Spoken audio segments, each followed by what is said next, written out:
This is Pet Life Radio. Let's talk pets.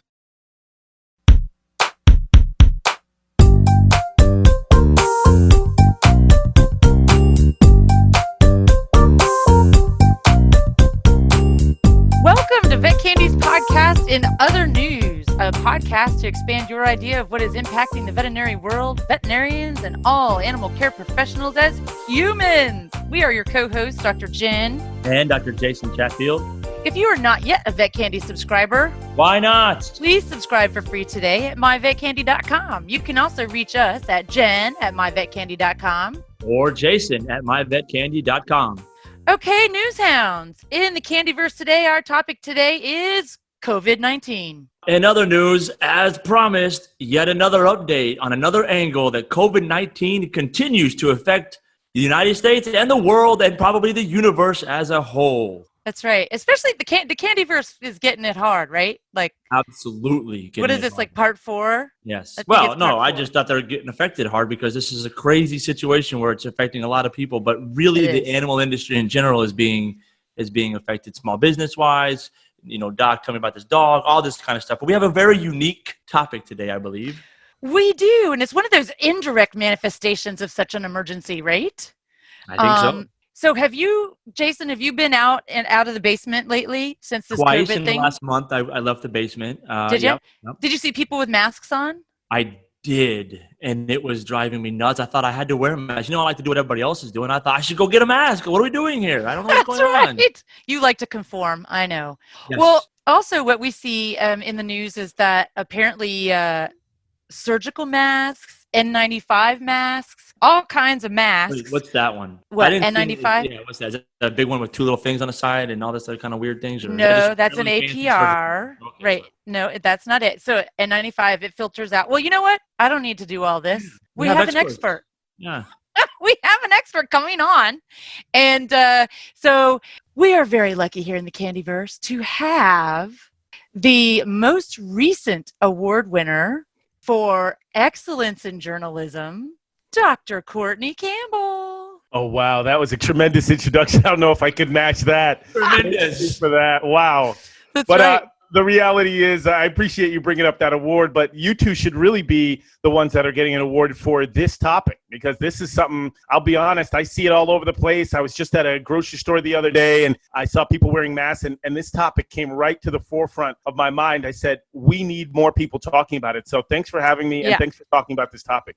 Well, and if people don't already know, not only are you an excellent journalist whose passion is the human-animal bond, but you are a board-certified veterinary surgeon. Oh, well, listen, we try not to broadcast that only in certain situations, but you're right. It is helpful to have some surgical background when you're talking about like critical topics like what you're about to talk about, which is... Wait, hold on. What situations don't warrant saying, hey, I'm double boarded and I'm very smart and I'm just better than you? I would say that all the time. That's Dr. Jennifer Chatfield. She is definitely double boarded. I just have one single. You're a single. Well, so we got a double, a single, and a non. That's me, right? On the zero, right? So we got it all. That's all we need. That's all. But it averages out to one each. Yes. Oh, good. I get one. Very good.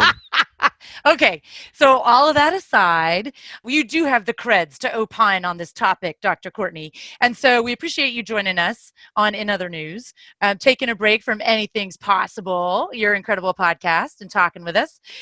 Which, by the way, if you haven't heard it, go listen to it. It's fantastic. You guys are amazing. I appreciate it. So what's going on with the masks? Well, listen, here's the reality for what you brought up right in your intro is that people are walking around seeing people wearing this mask. And something that Jason brought up, which I think was really salient, is that panic begets panic, right? So if people are panicking and they see people wearing masks, they're like, well, I should buy that. I mean, I was just at a grocery store. I'll try to refrain from mentioning the name, but it was what I would call a wholesale type grocery store where you can get large bulk items. And I saw the line stretching so far that if you just wanted to buy one thing, you would have to sit in line for 2.5 hours. So that tells me that the spirit right now is, I've got to get what the other person is getting. And if you're in the airport, or if you're walking around the sidewalk and you see somebody wearing a surgical mask, you immediately start thinking, wait, where's my surgical mask? Right. Should I be wearing What one? do they know that I don't? Right, You know, exactly. It reminds me of that funny picture. It has epic fail written across it,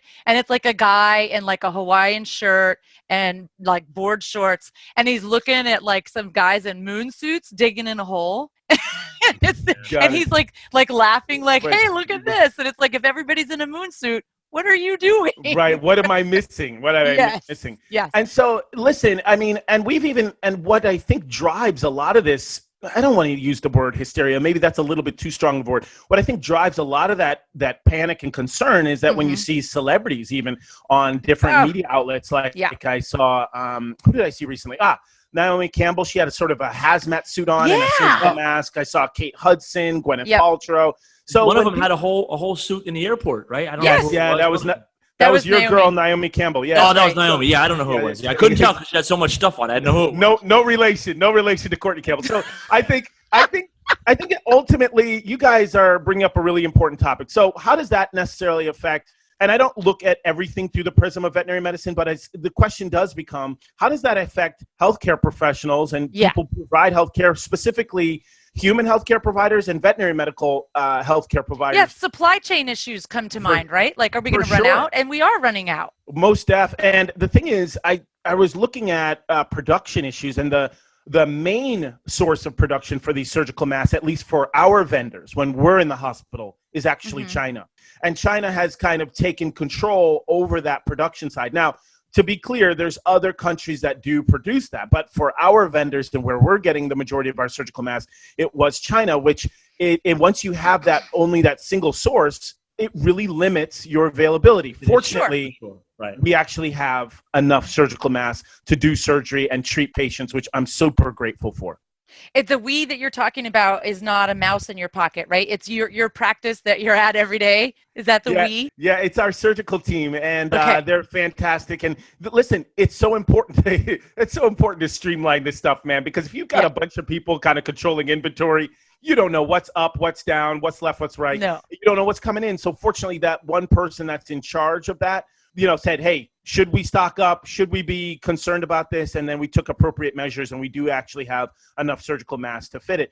But I want to talk a little bit, Jen, about something and you and Jason brought up, which is, are these things even effective? You know what I mean? That's the challenge. That's the thing. Because we know, so the surgical mask, it's largely ineffective at keeping you from or preventing the transmission of coronavirus, because it doesn't filter. It doesn't filter things out at that level. No doubt. And Jason, I want to know if you feel this way too, in that when you first put on a mask, if you even have a little bit of a beard or any facial hair, it itches. And so you're constantly adjusting it. You're constantly touching your face. 100%. And what is the one thing they ask us not to do? Yeah, don't touch your face. Don't touch your face, for sure. Yeah. But I'll tell you, the one thing it can do is, like, for us beard-free folks, it keeps us from... let's talk about the beard-free folks. Yeah, right? We feel for you. Sorry. It keeps us from touching our face. I don't touch my face when I have a mask on. And so it does keep me from doing that. Okay. So you do think that there potentially is some benefit in just bringing awareness so that people stop touching their face? A little bit, I do. I don't know. I also, Jen, I think you're used to wearing it. These are people, we're talking about people that aren't used to having anything on their face, and they go out there and they put it on because they see TV people do it and they got to do it. And you can't fault them too much. You got to understand, they don't, They're afraid. They're afraid. And you understand where they're coming from, but they're absolutely. You watch them for 5 minutes. They've adjusted their mask 17 times, and that's true. That's the whole. That's the whole point. And furthermore, what we've been seeing, and we'll get back to the supply chain, but what we've been seeing is that people will not only adjust their face, adjust their mask to their face. I wish I could adjust my face. Yeah, me too. I try hard. There are so many adjustments I would make. But that does happen in Santa Barbara pretty often. Right?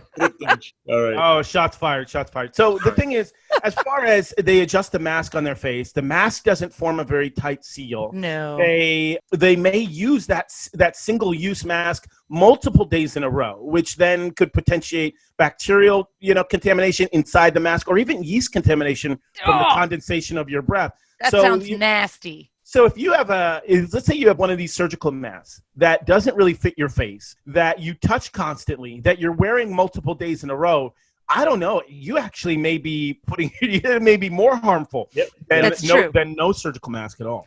That's true. And you know what? The other thing is, I'm going to use a big term I remember from surgery. Let's see if Dr. Courtney knows it, is that concept of strike through. Right? Like the mask gets wet and whatever, then you may as well not have it on. Most definitely. And listen, these personal protective equipments are designed to be impermeable to fluids and things like that. But if they do get wet, of course, they can propagate viral particles or bacterial particles within the mask.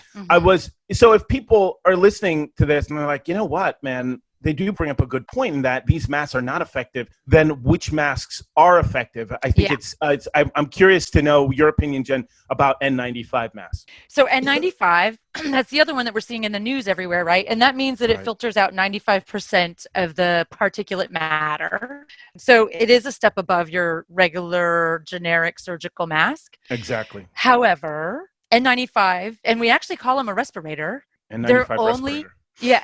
They're actually only effective when you've been fit tested for them.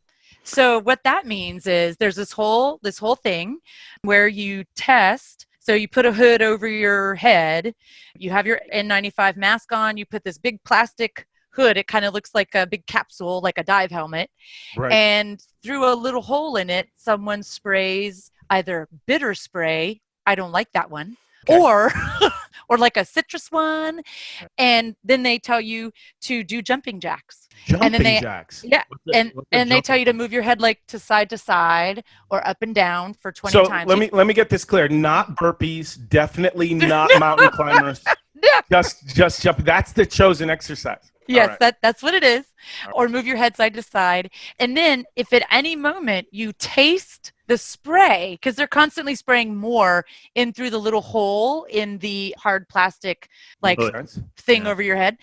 If at any time that you taste it, you fail the fit test, so you have on the wrong size mask or you didn't get it to seal right. And you have to do that every time you put one on. And so I don't think people are doing that in their homes with an N95 before they go out and greet the world. I'm also not seeing a lot of those out there. I was wondering if they limited the sale of those to, or that you can still buy them, because I'm seeing all the. They look the same. They'll look the same. I actually have seen them sold. And listen, I'm not taking sort of an elevated approach saying that I'm not affected by some of the concern out there, because I have older parents. I get concerned about them too. And so if I see people buying N95 masks, I say, wait, should I buy one for my parents? But the point that you brought up, Jen, as far as having them fit tested, I thought to the level of fit testing, it was to kind of place your hands around the mask, pull in, and if the mask kind of sucks to your face, then it was fit tested. Now I hear that it's much more detailed process as far as jumping jacks and spraying. And I know both my parents could do a fair amount of jumping jacks, but I don't think they're doing that at home. So now I'm thinking, well, shoot, if I was to get an N95 mask, there's actually protocols in place that you just detailed as far as getting it fit tested. Absolutely. And actually that goes for any sort of respiratory protection for response that you're going to be put in. You would be fit tested to make sure that it's sealed and make sure that it fit. And if you think about it, that makes sense, because this is the same sort of thing that hazmat responders are going to use. And so it's got to really fit. The other thing is bearded fellas. You can't have facial hair and have that seal. You can't have any of it. You're going to have to shave it off. No Shave November doesn't show up with respiratory protection. That's no good. It takes me at least 6 months to grow a beard, and with patches. So that would not be good. I don't know if I could shave it all away. That's right. You'd have to give it right up. So you're going to have to decide what's more important, your health or your beard. I don't really know. Good point. That's right. And so, but the good news is that you don't need an N95. We don't need.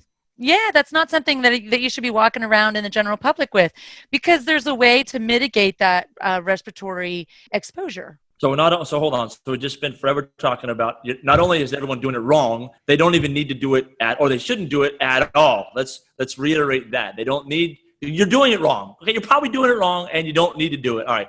No, I think you should be doing. Well, yeah, that's true. I'm curious, what, in your opinion, Dr. Jen, what should we be doing? So, Dr. Jason, have you noticed how Dr. Courtney Campbell came on our podcast and is now interviewing us? Yes, but no.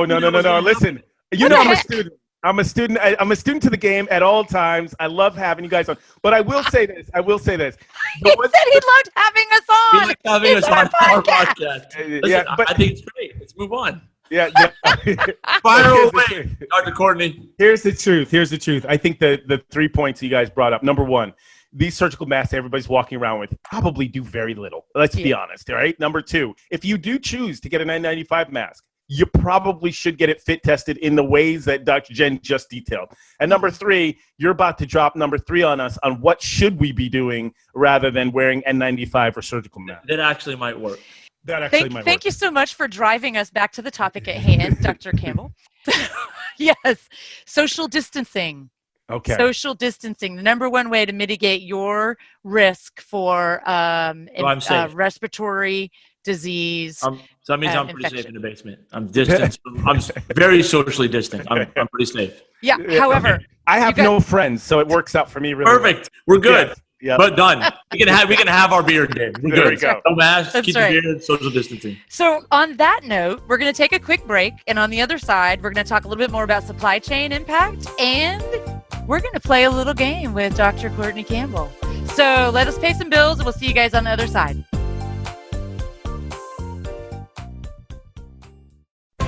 Vet Candy makes your life easier with scientific news, clinical updates, and expert lifestyle tips. Sign up for free at myvetcandy.com and start making your life sweeter. Oh, sure. It's all fun and games until someone ends up in a cone. That's right. We're animals. Deal with it. Pet Life Radio. Let's talk pets.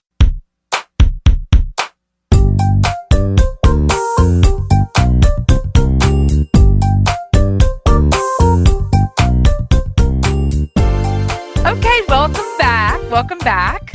So here we are. We're chatting with a board-certified veterinary surgeon and Excellence in Journalism Award winner, Dr. Courtney Campbell, and talking about, and I'm sorry, it'd be a shame if we didn't mention his podcast, Anything Possible. And that's Possible. Possible. It's a very cute play on words. I love it. It's very cute.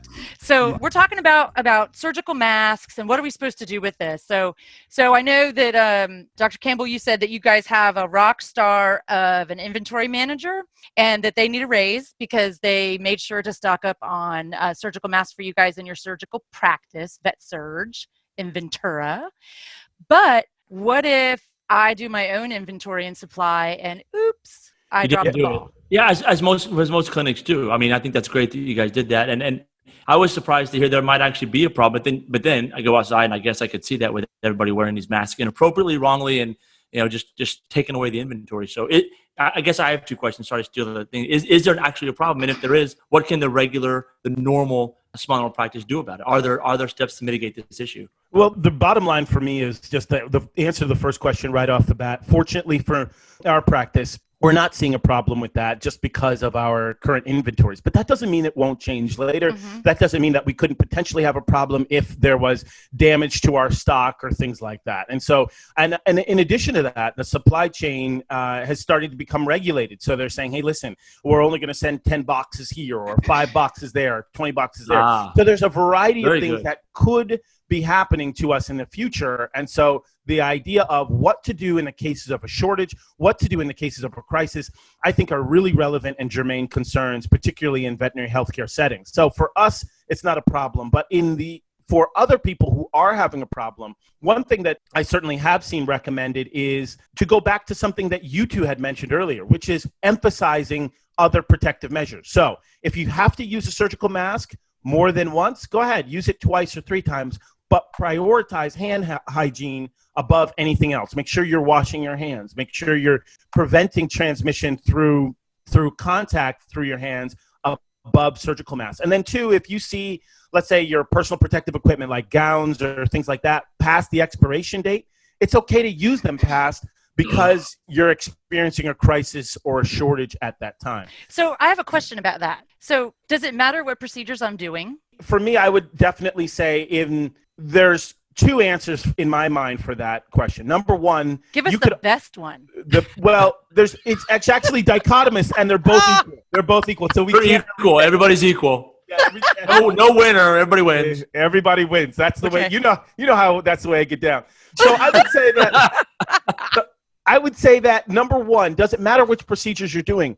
There's been strong considerations to start to taper back or curtail a lot of elective procedures. So there's been some considerations regards to that. They want to stop elective procedures because of the possible shortage of some of this protective equipment. Wow, that's a big. That's to even discuss that means there's a potential for a big issue there, right? Yeah, they certainly haven't. They haven't enacted that measure at my practice. But they're certainly discussing that, because if I have to prioritize, which I think Dr. Jen was alluding to, if you have to prioritize procedures or conditions in which there's a huge aerosolized or droplet component to it, and things quote unquote just get messy, then I would kind of prioritize certainly those surgical masks above. Hey, who told you about my surgeries? Right. Who told you about those? Oh my gosh. Okay, but wait. So actually, what I was getting at was even more like black and white, which is if I'm going to have to reuse the same mask, right? I would prioritize for that day. If I had one mask for the day and I had 3 surgeries, I would do first the surgery when I first use the mask that goes into a body cavity, right? Okay. And then next I might do like the mass removal, right? The simple sub-Q mass removal or something like that. And then I might do the dental procedure, right? Or a laceration repair or something like this. Because then I'm going from the one that's most invasive, where my mask is fresh and new, to least invasive, right? And messiest with the dental. Yeah, I suppose. And listen, there's some parallels to those categories that you just described, and then surgical categories such as clean, contaminated surgeries, and dirty surgeries. And yes, elective surgeries should be all clean surgeries. They should have no bacterial. There should be no presumption, of bacterial contamination. But you're right. Listen, if you're going into a joint, or if you're going into the chest, or if you're going into the abdomen for an emergency acute situation, an acute abdomen, an acute condition with the thorax, then absolutely, that has to be number one priority. And then certainly, as you described, simple mass removals or other elective procedures, I think that you could, I don't even want to use the term be a little bit more relaxed, but you can sort of you could start to relax those stringent protocols that you would have for going into the chest or going into a joint or some other body cavity. So yeah. And I think the supply chain issue is also interesting. So I will say, for those of us who maybe don't understand all of the implications of the president and the Secretary of Health and Human Services making a national public health disaster declaration this week, one of the little things in that law that when that declaration is made that changes is that the supply chain can be controlled by the government. And so if those things become critical assets, then the federal government can then begin to control the distribution of them, in addition to having access to those that are kept in the strategic national stockpile warehouses. Right. And I'm glad you brought that up. I had heard through certain news outlets that was already being done in France, I believe in Canada, of course, China, and things like that. So it does sound like we're, of course, with the declaration yesterday, it sounds like we're obviously in that direction. The only other thing I just wanted to bring up, and I find that sometimes I have to make sure that I expand beyond the limits of just surgical procedures, but even those who are dealing on an everyday basis with dogs and cats or any pets who have infectious disease. I think those situations you really have to prioritize utilizing fresh surgical masks if you have the availability. If you don't, of course you have to reuse, because that's the only thing you have. But if you are if you're doing nebulizer treatments, if you're dealing with a dog who has, let's say, I don't know, coccidiomycosis, which is a valley fever, a fungal disease, and you're treating various dogs and treating various pets in between, you have to prioritize not contaminating all the patients down the line. Yeah, I agree. So we thought we might play a little game today. I love games. Dr. Campbell? Yes. Be careful what you wish for, Dr. Campbell. What did you say? He said he loves games. Oh, I didn't hear that. I like games too, but not when they involve. I'm very soft-spoken, Dr. Jen, so I apologize. Okay. All right. So it's a game we've played before in one of our other Corona COVID-19 podcasts. So I thought it perfectly relevant to do here. It's called Would You Rather? Okay. Let's do this. So would you rather do surgery without a cap or without gloves? Oh, man. Definitely without a cap. Okay. Most definitely, yeah. So you would go without the cap. Okay. What about? There to get you warmed up, buddy. Yeah. Yeah, thank you. Softball question right there. Here we go. What about without a mask or without gloves? Oh, definitely without a mask. I mean, it's tough, man. I just, sometimes you're and anybody who's done surgery or seen surgery or familiar with surgery, you try your best not to speak. I'm not a real big talker in there. We'll have some music, but you do ask for things. So as you're talking and you're asking for things, you just have to learn different sign language or something like that. And keep it to yourself. Crazy. There you go. Keep it to yourself. Okay. So then we have a couple more. Would you rather, because I'm presuming that you practice in a bit of an ivory tower situation, and so you have on cap, mask, gloves, gown. That's it, right? That's what you have on? I don't know if I describe it as ivory tower. I mean, I would just describe it as, correct aseptic technique for surgery. But you're right. Yes, that is ivory tower. Yeah. Ivory tower. Okay. That's a compliment, Dr. Courtney. That's a compliment. It's a compliment. It's a compliment. So there you are. And so in that situation with your cap, mask, gown, gloves, would you rather do surgery without the gloves or without pants? Oh, my goodness. What makes you think I haven't done surgery without pants before? Oh, my God. No, I'm kidding. Anything is possible, man. Anything's possible. I would definitely say the gloves. Literally, that's the oddest question I've ever gotten. That's would you have a gown on? I have a gown on. And listen, when you look at hospital gowns, right? If you've ever been to hospital, God forbid, when you wear those gowns, I mean, it's pretty free willy in the back end. So yeah, it is definitely. This is a family show, Dr. Campbell. Yeah, PG-13 podcast, exactly. Okay. So it does seem like the mask is pretty important. Yes. However, as we say, we appreciate you being a good sport and playing our game here on In Other News. That's your game. I would never ask such crazy questions. He is completely disavowing all knowledge of the game. Yeah, exactly. I get it. No, that was great. Surgery without pants. Listen, Of course he's going to do surgery without pants. He's in California. What's going on here? That's what we strive for. Listen, I will say this. Of course that game is fun. It's whimsical, but these are like these kinds of concerns. Like when you're down and you have a huge stockpile of supplies, I guarantee you there are people making critical decisions like this on a daily basis. Yeah, except for the pants. Except for the pants. That's a good point. Probably have been or absolutely going to be made in the near future. Absolutely. So hopefully we've offered kind of some techniques to help you strategize for the day. Number one, you should strategize for the day, right? And then number two, some criteria to consider when prioritizing procedures, surgical procedures, if you find yourself rationing some of your PPE, your personal protective equipment. So we appreciate that very much.